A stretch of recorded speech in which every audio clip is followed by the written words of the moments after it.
வணக்கம். நரேந்திர மோடி அரசாங்கத்தின் சாதனைகள் என்ன? 11 ஆண்டுகளில் எந்த விதமான சட்டங்களை திட்டங்களை கொண்டு வந்தார்கள்? எதுவுமே கிடையாது.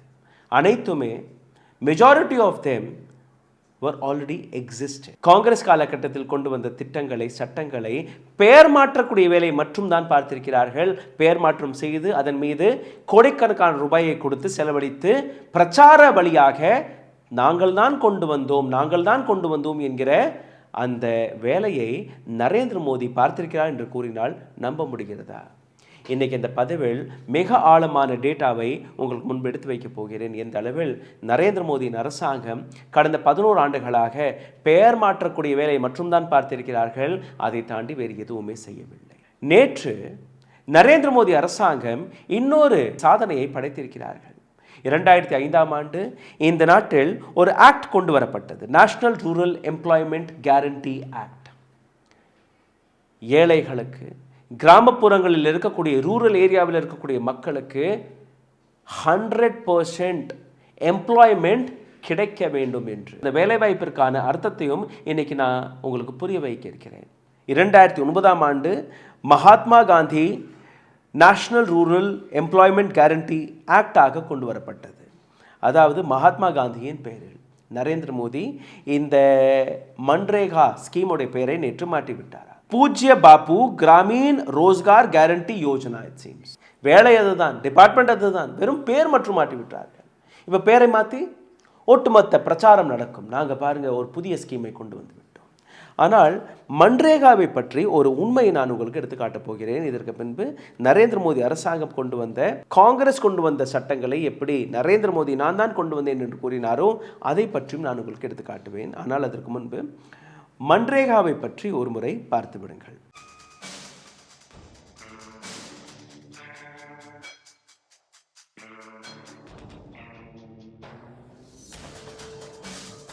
எந்த பெயரை நரேந்திர மோடி மாற்றினாரோ அதற்கான உண்மையை எடுத்து காட்டுகிறேன், கேளுங்கள். மன்ரேகா திட்டத்திற்கு கீழே 28 கோடி மக்கள் தன்னை ரெஜிஸ்டர் செய்திருக்கிறார்கள். ஆனால் ஆக்டிவாக இருக்கக்கூடிய நபர்களுடைய எண்ணிக்கை 12 கோடியே 17 லட்சம் ஆக்டிவ் மெம்பர்ஸ். இத்தனை நபர்களுக்கு வேலை கிடைக்கிறதுன்னு இன்றைக்கி பார்த்தீர்கள்னா கிடையாது. அதிலிருந்தும் பாதி பேருக்கு தான் வேலை கிடைக்கிறது. அரசாங்கத்துடைய கணக்குப்படி நீங்கள் பார்த்தீர்கள்ல, இந்த வருடம் இந்த ஸ்கீமின் பெயரில் அரசாங்கம் டிரான்ஸ்ஃபர் செய்த தொகை 25 கோடியே 71 லட்சம். அதாவது ஒரு நபருடைய அக்கௌண்ட்டில் வெறும் 2 ரூபாய் 11 பைசா மட்டும்தான் போயிருக்கிறது அரசாங்கத்துடைய கணக்குப்படி. மன்ரேகா ஸ்கீமுடைய நிலை இதுதான். இந்த வருஷம் எத்தனை பேருக்கு வேலை கிடைத்தது? 5 கோடி 74 லட்சம் பேருக்கு வேலை கிடைத்ததாக அரசாங்கம் கூறுகிறது. அந்த கணக்குப்படி நீங்கள் பார்த்தீர்கள்னா கூட ஒவ்வொரு நபருக்கும் 4 ரூபாய் 47 பைசா மட்டும்தான் மன்ரேகா திட்டத்திற்கு கீழே அரசாங்கம் கொடுத்துள்ளது. உத்தரப்பிரதேஷ் மன்ரேகா திட்டத்திற்கு கீழே மிகப்பெரிய அளவில் லாபத்தை எடுத்துக்கொள்ளக்கூடிய ஒரு மாநிலம். இந்த மாநிலத்தில் ரெஜிஸ்டரான நபர்களுடைய எண்ணிக்கை 2 கோடியே 38 லட்சம். வேலை கிடைத்த நபர்கள் எத்தனை பேர் ஆக்டிவாக இருக்கிறார்கள்? 1 கோடியே 18 லட்சம் நபர்கள் ஆக்டிவாக இருக்கிறார்களா? எத்தனை பேருக்கு வேலை கிடைத்ததுன்னு நீங்கள் பார்த்தீர்கள்னா 2 கோடியே 38 லட்சம் நபர்களுக்கு எதிராக வேலை கிடைத்தது வெறும் 77,353 நபர்களுக்கு மட்டுமே. Just 77,353 and this is what Manrega's actual status in India. அதோடைய பெயரை மாற்றி பூஜ்ய பாபு கிராமீன் ரோஜ்கார் கேரண்டி யோஜனா என்று மாற்றிவிட்டார்கள். உடல் வலிமையை உறுதி செய்யும் சிலாஜித், கவனத்தை மேம்படுத்தும் அஸ்வகந்தா மற்றும் உயிர் சக்தியை பெருக செய்யும் சஃபேடு முஸ்லி போன்ற இமயமலையின் மூலிகை பொருட்களை கொண்டு வந்து மிஸ்டர் பர்ஃபெக்ட் உருவாக்கப்பட்டுள்ளது. ஒவ்வொரு முறை உட்கொள்ளும் போதும் உடல் சக்தி, வலிமை மற்றும் மன வலிமை உறுதி செய்யப்படுகிறது. மா நேச்சுரல்ஸ் மூலம் மகிழ்ச்சியான தலைமுறைகள் உருவாகிறது. இப்போது மிஸ்டர் பர்ஃபெக்ட்டுடன் உங்கள் தலைமுறையும் வலிமையாகட்டும். எங்கள் வெப்சைட்டில் இருந்து உடனே ஆர்டர் செய்யுங்கள். வாட்ஸ்அப் எண்ணிலும் தொடர்பு கொள்ளலாம். இந்த வீடியோவில் இன்னும் ஆழமாக நான் உங்களை கூட்டிச் செல்ல இருக்கிறேன். அதற்கு முன்பு ஒரு சிறிய கோரிக்கை. எங்களுடைய வீடியோக்களை மிகப்பெரிய அளவில் முடக்கக்கூடிய வேலையை பார்த்து வருகிறார்கள். இதை ஒவ்வொரு முறையும் நாங்கள் ஒவ்வொரு வீடியோவிலும் எடுத்து வைப்பதற்கான காரணம் இருக்குது. நீங்கள் போடக்கூடிய ஒவ்வொரு கமெண்ட், நீங்கள் போடக்கூடிய ஒவ்வொரு லைக்கும் இது போன்ற வீடியோக்களை ஏராளமான நபர்களுக்கு எடுத்து செல்லக்கூடிய வேலையை பார்க்கிறது. அதனால் மறக்காமல் லைக், ஷேர், சப்ஸ்கிரைபை செய்து விடுங்கள். இதுதானே உங்களுடைய கருத்துக்களை, கேள்விகளை கமெண்ட் பாக்ஸில் எழுதி விடுங்கள். எதுவும் புரியவில்லை என்றால் கூட ஹாய், ஹலோ, வணக்கம் அதையாவது எழுதிவிடுங்கள். இதை செய்தாலே போதும் இந்த வீடியோ ஏராளமான நபர்களுக்கு போய் சேரும். இதை தாண்டி அருகில் இருக்கக்கூடிய QR கோடை ஸ்கேன் செய்து உங்களால் முடிந்த உதவியை எங்களுக்கு தெரிவிக்கலாம். ஏன்னா அந்த வழியிலும் எங்களை முடக்கக்கூடிய வேலையை இவர்கள் பார்த்திருக்கிறார்கள். 100 நாள் திட்டம் இப்போ 125 நாள் திட்டமாக மாறப்போகிறதாம். அதாவது புதிய திட்டத்தில் 25 நாட்கள் அதிகமாக நரேந்திர மோடி கொடுத்து விட்டார். டெய்லி வேஜஸ் 240 ரூபாயாக உயர்த்தி விட்டார்களாம். இதை தாண்டி ரிப்போர்ட், இந்த புதிய ரிப்போர்ட்டை நீங்கள் பார்த்தீர்கள்னா, அலோகேட்டிங் 1.51 lakh crore 1,51,00,000 கோடி ரூபாயை நாங்கள் இந்த புதிய திட்டமான பூஜ்ய பாபு கிராமீண் ரோஜ்கார் கேரண்டி யோஜனாவிற்கு நாங்கள் ஒதுக்குகிறோம். இது இவருடைய புதிய திட்டமாம். இப்போ உங்களுக்கு ஒரு பட்டியலை எடுத்து காட்டுகிறேன். எங்கெல்லாம் நரேந்திர மோடி அரசாங்கம் ஏற்கனவே இருந்த திட்டங்களை பெயர் மாற்றம் மற்றும் செய்து மக்களை ஏமாற்றக்கூடிய வேலையை பார்த்திருக்கிறார்கள். மன்ரேகா இப்போ பூஜ்ய பாபு கிராமீண் ரோஜ்கார் யோஜனாவாக மாறிவிட்டது. District benefit transfer for LPG அதை பெஹல் என்கிற சிஸ்டமாக மாற்றிவிட்டார்கள். Basic saving deposit account Jan Dhan Yojana, இதற்கு முன்பு காங்கிரஸ் காலகட்டத்தில் அது பேசிக் சேவிங் டெபாசிட் ஸ்கீமாக இருந்தது. நிர்மல் பாரத் அபியான் காங்கிரஸ் காலகட்டத்தில் இருந்த இந்த ஸ்கீம் இப்போ ஸ்வச் பாரத் மிஷன், அதே ஸ்கீம் தான். நேஷனல் அர்பன் லைவ்லிஹுட் மிஷன், இதை தீன் தயாள் அனோத்யா யோஜனா என்று மாற்றிவிட்டார்கள். Prime minister research fellowship scheme PPP model, private public partnership, இதை பிரைம் மினிஸ்டர் ஃபெலோஷிப் புரோகிராமாக மாற்றிவிட்டார்கள். நேஷனல் ஆப்டிக்கல் ஃபைபர் நெட்வொர்க், இன்டர்நெட்டுக்காக ஏற்கனவே இந்த ஸ்கீம் இருந்தது, அதை பாரத் நெட்டாக மாற்றிவிட்டார்கள். நேஷனல் மேனுஃபேக்சரிங் பாலிசி இருந்தது, அதை மேக் இன் இந்தியாவாக மாற்றினார்கள். அதுக்கப்புறம் அது ஆத்ம நிர்பர் பாரதாகவும் மாறிவிட்டது. இந்திரா காந்தி மாத்ருக சஹயோக் யோஜனா, இதை பிரதான் மந்திரி மாத்ருத்வ வந்தனா யோஜனாவாக மாற்றிவிட்டார்கள். ஸ்வாபிமான் யோஜனா, இதை அடல் பென்ஷன் யோஜனாவாக மாற்றிவிட்டார்கள். நேஷனல் ஸ்கில் டெவலப்மெண்ட் ப்ரோக்ராம், மக்களுக்கு ஸ்கில்லை கற்றுக் கொடுப்பதற்காக இந்த ப்ரோக்ராம் இருந்தது, அதை மாற்றி ஸ்கில் இந்தியாவாக மாற்றிவிட்டார்கள். Free LPG connection to BPL, below poverty லைனில் இருக்கக்கூடிய அந்த குடும்பங்களுக்கு இலவசமாக LPGயை கொடுப்போம் என்கிற ஒரு சட்டம் ஏற்கனவே இருந்தது, இதை மாற்றி பிரதான் மந்திரி உஜ்வலா யோஜனா என்று மாற்றிவிட்டார்கள்.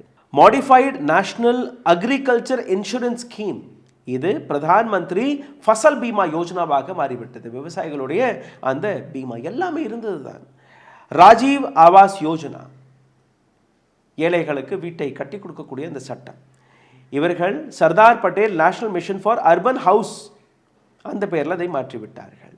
நேஷனல் கேர்ள் சைல்ட் டே ப்ரோக்ராம், குழந்தைகள் பெண் குழந்தைகள், அதற்கு பேட்டி பச்சாவ் பேட்டி படாவ் என்கிற திட்டத்தை மாற்றிவிட்டார்கள். National project on management of soil health and fertility, இதை சாயில் ஹெல்த் கார்டாக மாற்றிவிட்டார்கள். ஏற்கனவே இருக்கக்கூடிய சட்டங்கள் திட்டங்களுடைய பெயரை மற்றும் மாற்றி இந்த நாட்டு மக்களுக்கு முன்பு எதை நீங்கள் சாதிக்க பார்க்கிறீர்கள்? ஜன் ஔஷதி ஸ்கீம், பிரதான் மந்திரி ஜன் ஔஷதி யோஜனாவாம். ஜன் ஔஷதி பிரதான் மந்திரி பாரதிய ஜன் ஔஷதி பிரயோஜனாவாம். ராஷ்டிரிய கிருஷி விகாஸ் யோஜனா, பரம்பராகத் கிருஷி விகாஸ் யோஜனாவாம் இப்போ புதுசா. இதே போன்று நீங்க பார்த்தீர்கள்னா ஆம் ஆத்மி பீமா யோஜனா, அல்ல நேஷனல் கவர்னன்ஸ் ப்ரோக்ராம், இப்போ நீங்க பார்க்கக்கூடிய டிஜிட்டல் இந்தியா, இதுவும் ஏற்கனவே இருந்தது தான்.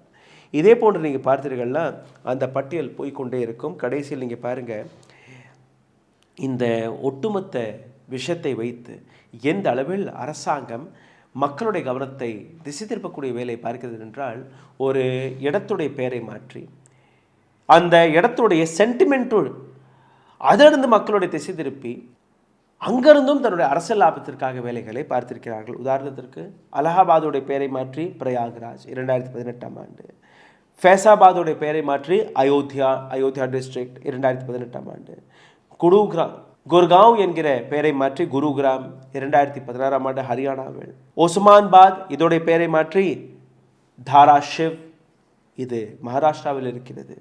औरंगाबादுடைய பெயரை மாற்றி சத்ரபதி சம்பாஜி நகர் என்று பெயரை மாற்றி விட்டார்கள். ஹோஷங்காபாத் என்கிற ஒரு பெயரை மாற்றி நம்ரதாபூர் என்று அந்த பெயரை மாற்றி விட்டார்கள்.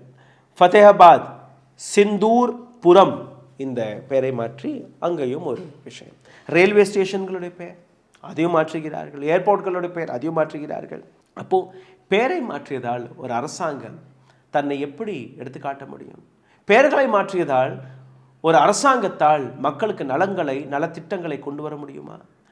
எனக்கு ஒரு பாலிசியை காட்டுங்கள், ஒரு ஸ்கீமை காட்டுங்கள். நரேந்திர மோடி பிஜேபியுடைய ஒரிஜினல் ஸ்கீமாக இருந்தால் ரோடுகளுடைய பெயரை கூட இவர்கள் விட்டு வைக்கவில்லை. ராஜ்பத், இந்தியா கேட் டு ராஷ்டிரபதி பவனில் அந்த ரோட்டுடைய பேர் ராஜ்பத்தாக இருந்ததை கர்த்தவ்ய பத்தாக மாற்றிவிட்டார்கள் 2022ஆம் ஆண்டு. ஆரங்கசேப் ரோடு ஒரு ரோடு இருந்தது டெல்லியில், அதோடைய பெயரை மாற்றி doctor APJ Abdul Kalam road. Akbar road டெல்லியில் இருந்தது, அதோடைய பெயரை மாற்றி மகாராணா பிரதாப் ரோடு. துக்ளக் ரோடு இருந்தது, அதை குரு கோபிந்த் சிங் ரோடாக மாற்றிவிட்டார்கள். Humayun road, Shahjahan road, Babur lane, இது அனைத்துமே பெயர் மாற்றம் செய்யப்பட்டிருக்கிறது. ஸ்டேடியம்ஸ்கள், விளையாட்டு அரங்கங்கள், அதோடைய பெயரை கூட இவர்கள் மாற்றியிருக்கிறார்கள். பிஜேபி, நரேந்திர மோடி, ஆமாம் இதை நாங்கள் தான் கொண்டு வந்தோம் என்கிற அந்த விஷயத்தை எடுத்துக்காட்ட சொல்லுங்கள். கிடையாது. நரேந்திர மோடியுடைய திருட்டுத்தனத்தை புரிந்து கொண்ட நபர்கள் தயவு செய்து கீழே கமெண்ட் பாக்ஸில் எழுதுங்கள், உங்களுடைய கருத்துக்களை எழுதுங்கள், இந்த வீடியோவை பகிருங்கள். அதற்காக நீங்கள் செய்ய வேண்டிய விஷயம் லைக், ஷேர், சப்ஸ்கிரைப். இதை தாண்டி அருகில் இருக்கக்கூடிய QR கோடை ஸ்கேன் செய்து உங்களால் முடிந்த உதவியை நீங்கள் எங்களுக்கு தெரிவிக்கலாம். நன்றி, வணக்கம். ஊடகம் கார்ப்பரேட் அரசியல்வாதிகளின் கைப்பாவையாக அடிமைகளாக இருந்தது போதும், இனி சாட்டை எடுத்து சுழற்றும் நேரம் வந்துவிட்டது. ஊடகம் பொதுமக்களாகிய உங்களுக்காக, உங்களாலேயே இயக்கப்பட வேண்டும். ஊடக சுதந்திரத்திற்காக உங்களின் பங்களிப்பை இன்றே அளித்திடுங்கள்.